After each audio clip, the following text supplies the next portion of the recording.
দফার নির্বাচনে বেশ কিছু জায়গা থেকে অশান্তির খবর এসেছে বিভিন্ন জেলা থেকে, কিন্তু বেশিরভাগ জায়গাতেই শান্তিপূর্ণ ভোট হয়েছে। ব্যারাকপুর বিধানসভা কেন্দ্রের খড়দা এলাকায় সাধারণ মানুষ খুব শান্তিপূর্ণভাবে ভোট দিয়েছেন। এখানে একদিকে রয়েছে তৃণমূল কংগ্রেসের প্রার্থী রাজ চক্রবর্তী, অপরদিকে বিজেপি থেকে রয়েছেন কৌস্তব বাগচি। দুজনের মধ্যে হাড্ডাহাড্ডি লড়াই দেখা যাচ্ছে।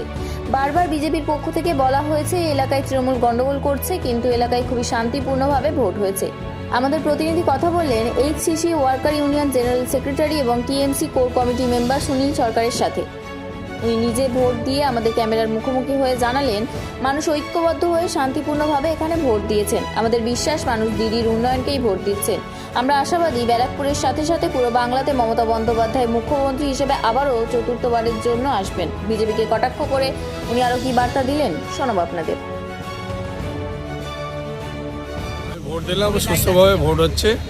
আমাদের পার্টির থেকে ডাইরেকশন আছে, পার্টির থেকে মমতাদিন ডাইরেকশন করে সুস্থভাবে ইলেকশন হবে। আমি নর্থ বেঙ্গলে ইলেকশন করে এসেছি। আমি নর্থ বেঙ্গলের প্রতিটা জেলায় ছিলাম।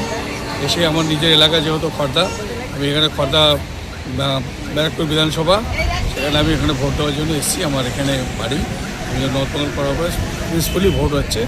কিছু কিছু ইলেকশন কমিশনার আজকে আমাদের এই ভোটটা যেরকম লেটে একটু ভোট আরম্ভ হয়েছে, সেটা ওরা পরে মেশিন ঠিক করেছে। আমিও নিজেও লাইনে ভোট করেছি, লাইনে ভোট দিয়েছি।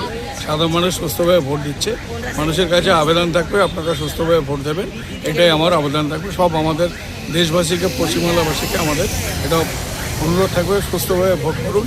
মানুষের 26/2000 ইলেকশনে 29 তারিখে আজকে যে ভোট হচ্ছে, এটাই আমরা সবাইকে নমস্কার দিয়ে আমরা সুস্থভাবে